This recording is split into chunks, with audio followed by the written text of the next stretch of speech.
के हरे फोन करत बा। हेलो हेलो, हम निरहू बोला तानी। का रे तोहरा के मुंबई भागे के निशा हो गइल बा। अरे तो जब जानते बाड़ा तो पूछत का बड़ा, माई के फोन दा। का रे निकम्मा। हे माई निकम्मा ना, अरे हमार नौकरी लाग गइल, सर्विस मिलल रे। और पता बा ड्रेस वाला 5,000 रुपया तो तनख्वाह। 5,000। हेलो, कट गई जी। हमार बेटा 5,000 की नौकरी करता। 5,000 की नौकरी। 5,000? यहाँ सिर्फ काम पे ध्यान देने का, जो मैं बोलेगा ना वो करने का, ना सुनना नहीं मांगता मेरे को, बुझा? हाँ बुझा। हाँ। होके वाली मेरे अरु के फोन आ गइल बा, पूछे खातिर कि हम मुंबई सही से पहुंच गइल बानी कि ना। Excuse me. Hello hello darling, I love you. इंतजार करत रह। क्या ओए, मुंह क्या देख रहा है? बोल दे। अबे दे। अरे अंकल बोल तो दो। निरहुआ हिंदुस्तानी, निरहुआ हिंदुस्तानी, Nirahua Are you deaf? Give me the ball. अंग्रेजी हमरा पता रहे, फिर अंग्रेजी में कचर पचर हुई। यही से एक बार हम जेट से आगे के पढ़ाई को के आयल बनी। ए से आपका बोल, बी से बहुत बढ़िया। पुलिस! हे भगवान, फिर फांसी पे चढ़े के पड़ी। चल चलता। अरे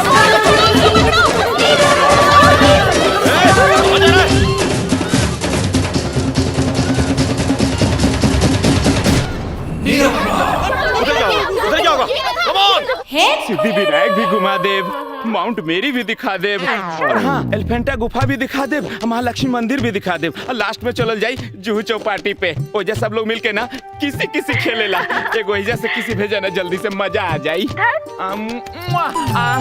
प्राइवेट बात ध्यान से नहीं सुनने का, कान में टेपा लगा लेने का। चलो सब सुन लिया। दिलवा ले गईलू रानी बोतल में भर के, कहाँ चल गईलू हमके दीवाना करके।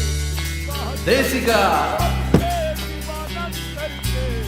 दिलवा ले गईलू रानी बोतल में भर के। मैडम जी आओ तरी, जल्दी से गेट खोलो, सलूट करो, और गेट खोल के जल्दी से सलूट तान दो। हाँ। देसी का अरे बाप रे, हम तो अपना मन जोगे रानी के निगरानी में लागल बानी।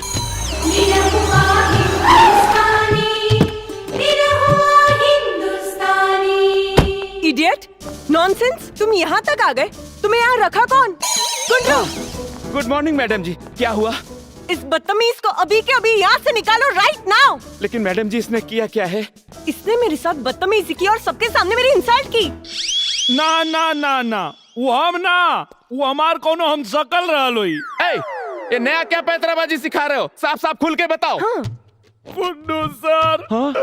तू हमारा पे भरोसा नहीं करत। अब गांव से लेके यहाँ तक तुम्हार पोंछ पकड़ के नहीं मर दे, एक सेकंड खातिर तो से दूर ना भइली, और तू हमार भरोसा नहीं करत। हाँ मैडम जी, ये एकदम सही कह रहा है। ये गांव से तो हमरा संगे संगे इधर आया है, एक को मिनट एने से ओने गया नहीं। एकदम सही कह रहा है, नौकरी कसम। तुम झूठ बोल रहे हो ना? ना, माई की कसम खाला, भरोसा नहीं को माई कसम, ये बिल्कुल सही कह रहा है। हाँ भाई, भरोसा माई की कसम क्यों झूठा खा सकेला का? Shut up! अरे सोटे के कहतारी। चुप रहे खातिर कहतारी। सॉरी मैडम जी। जय हिंद। एक शक्ल के दो आदमी। जय भारत।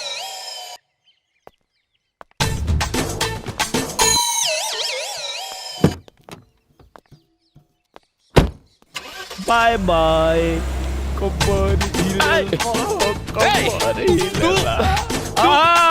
सही पूछा तारा का? ये तो बाड़ी हमार मन जोग रानी। तो आदमी बारह के पैजामा। तारा मालूम बा कि तू का कहता रे? अब तनी हमरा से तमीजो में बतियोई हो। अच्छा काहे कि अब बंगला के होखे वाला हम मालिक होई बेटा। ई बेटा केकरा कहले हो? हाँ, अच्छा छोड़, चलो मोबाइल दा। ऊ काहे खातिर? ए मर्दा मोबाइल दा। रुक रुक रुक, का करबे मोबाइल लेके? माई के बतावे के पड़ी न कि ओकर पतो मिल गइल। बैलेंस बहुत कम बा। आ कौन बात ना, हम चला ले। हाँ हाँ तू एने से उल्टा हेलो हाँ बाबूजी, पा लगी तनी माई के फोन दा, हमने रहू बोला थई। हेलो कौन बोला तारा रे? झागरू अरे झगड़ू ना, निरहू बोला थई, माई के फोन दा, बैलेंस अब खत्म हो जाई। बांग्लादेश अरे बांग्लादेश ना, बैलेंस अब खत्म हो जाई, माई के फोन दा। भाई के अरे गाई के ना हो, माई के फोन दा। कहाँ से बोला तारा रे? अरे मुंह से बोला था नहीं, और कहाँ से बोला? अरे ट्रैक्टर में चला था ना, यही से सुनात नहीं थे। अरे देखा के बा? हेलो माई हेलो ए बाबू, अरे सुनात नहीं खे बाबू, टावर में आवा, टावर में। टावर नहीं के पकड़ा। 1 मिनट, टावर पकड़ा होता है। अरे बा, अरे मैया के मैया, हमार फोन।